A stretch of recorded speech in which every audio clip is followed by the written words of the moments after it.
Liverpool were pernicious, dangerous, deadly. They were so harmful to Frankfurt tonight. They took those 4 defeats on the bounce. They took that defeat to Man United at the weekend very personally. There was huge, in fact. I wouldn't even use the word big. There was absolutely huge changes by Arne Slot tonight. Not just in terms of personnel. Correctly starting Hugo Ekitike, who, let's just have it right, he's been one of the signings of the summer. Not for Liverpool, for every Premier League club. Let's have it right. And I know that the Liverpool fans tuning in and watching, by the way, like, please, subscribe, hit the hype button for us as well. But I know every single Liverpool fan watching will agree that this man should have been starting multiple games. Of the 4, I think you lost at least 3 of the games you did with him starting on the bench. He should have been in those games because he's been a threat all season. Tonight, he was magnificent. He was potent. He was a thorn in Frankfurt's side. And he led the line brilliantly well. In the second half, again, another very good performance from him. And it was correct of Arne Slot, who's had a lot of criticism, to bring him back into the team. There's no doubt about it.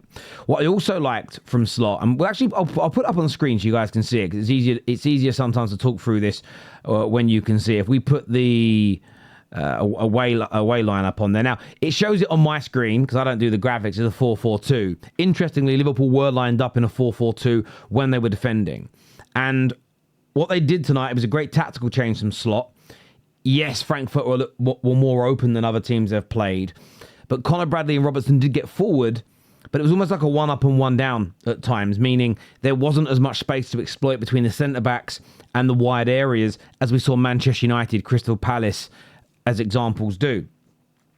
Also, when they went into a 4, as you can see, when they were defending, and it was different players that started the game, when it went into a 4-4-2, it made them harder to break down. And yes, they got caught with a very good counter-attack early and conceded, but on reflection, I think this was actually a good thing. I think this was actually a positive thing for Liverpool, that they conceded first, because it gave them some adversity to get through, and they maintained their plan. But what Liverpool also did, which I think was absolutely key today, is they were deadly. As I mentioned, they were pernicious, they were damaging, they were harmful. They converted their chances. And in so many games recently, the Liverpool players haven't converted their chances. So there was a nice change to the shape, a subtle change out of possession, a subtle change that didn't leave so many holes. Ekitike starting was correct. Robertson back in at left back, absolutely fundamental on every level. Kirkes, I still think will work out to be a very good signing for Liverpool. But it's a different kettle of fish playing for your football club. It's a different kettle of fish playing for a club the size of Liverpool compared to a Bournemouth. I don't care how well Bournemouth do. I don't care if Bournemouth are in a Champions League final next season. The pressure is different. When you play for Liverpool, you're expected to win every game. You're expected to win every trophy that you're in. The level of scrutiny is higher. The margin for error is lower. Bournemouth are the kind of team that could be in the top 4 all season, miss out on the final day, and we'd all go, well done, great effort. If Liverpool haven't secured a top 4 position by March, it's questioned and challenged. There's a fundamental difference in the pressure. Right decision there. And then you have Mo Salah. No, you will not. I'm a United fan, as many of you watching know. Maybe you're new to the channel tonight. You won't find a bigger supporter of Salah outside of Liverpool than me. I think he's arguably, alongside Michael Carrick, one of the most disrespected Premier League football players of all time. So many of his talents are just underappreciated, played down and ignored. But that all being said, he has been horrendous so far this season. In fact, he came on and wasn't much better. Should have squared the ball for Viets to get his first goal. And I get why he wants to score. But see that decision making? And listen, it didn't decide the game. But if he does that in a close 0-0, close 1-1, a game when you're a goal down, and I've got to score. When the better option was to square it, that's problematic. But Slot was brave tonight. Slot stood up and said, no, I don't care he's our most expensive player ever, salary-wise. I don't care he's our greatest player ever. He isn't performing. I need to do something different. And that first half was maybe the best overall performance Liverpool have put in all season. Second half, they go on to score more goals. Wiertz with his first assist. Szoboszlai with another wonder goal. And as I've said, a very dangerous display. I think Liverpool are back. I think we are going to now start to see these performances from Liverpool get better. The only way this goes wrong now is if Slot goes back to the system that was getting exploited. I think he's got to start rewarding meritocracy. I understand what Liverpool fans have said about we've got to get Isak firing, we've got to get Kerkez working. And not at the behest of picking up points early in the season.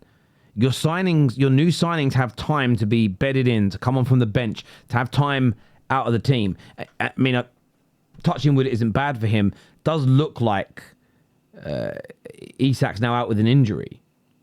But for me, it's hard because Frimpong's now out. I would still look to start against Brentford without Mohamed Salah, in my personal opinion. Now, you may see it differently, but I would reward the players that started. I would reward the players whom got you this 5-1 win tonight with another berth. I think it encourages the right behaviour. I think it encourages the right attitude. And it will also put the bit between the teeth for Mo Salah. And maybe, I heard Jermaine Pennant say this, and I know Jermaine Pennant isn't on the same level as Mo Salah, but he's been in dressing rooms, and I think he's right. You've got to let even Mo Salah know that his position in the team is not secured. You need to create that competition.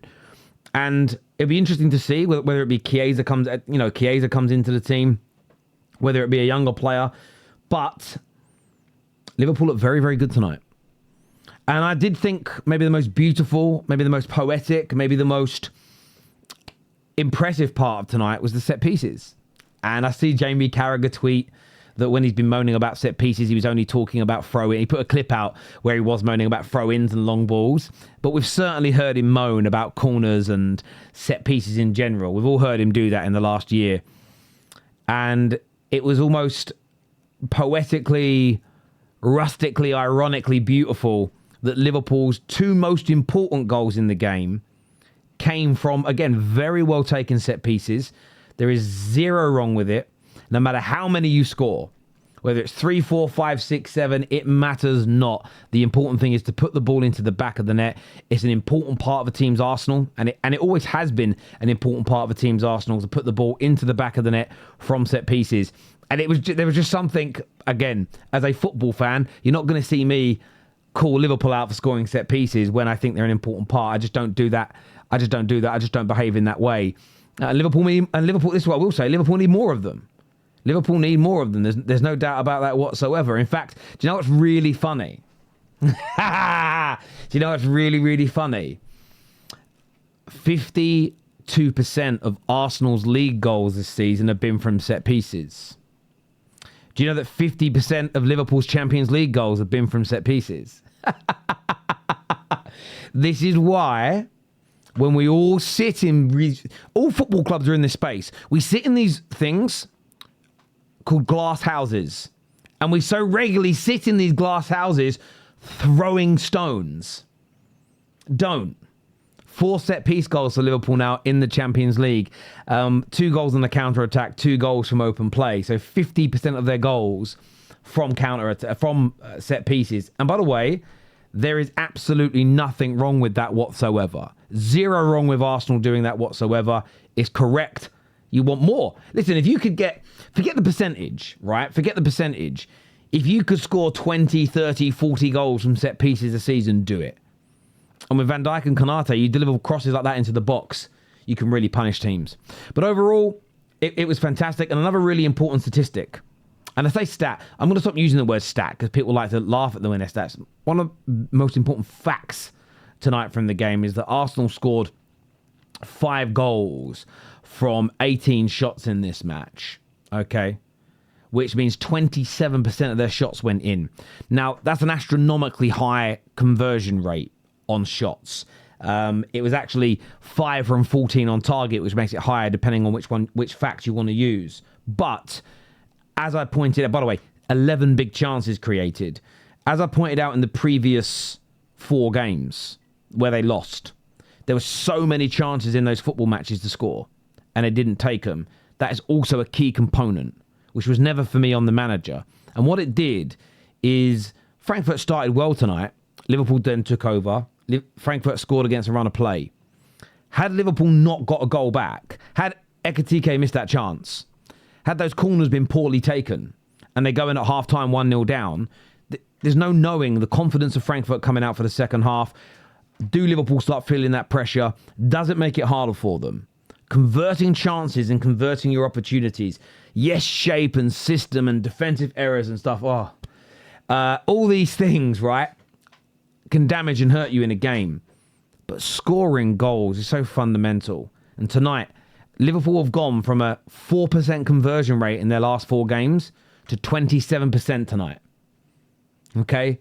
Scoring your chances. I mean, I know this is going to sound like a weird thing, but you know when you score goals, you have a very, very good chance of winning. But overall tonight, I thought Liverpool were fantastic. Deserved their win massively. Well done to you. Do me a favour, please. Hit the like button. Like, share, subscribe. And, of course, hit that hype button as well.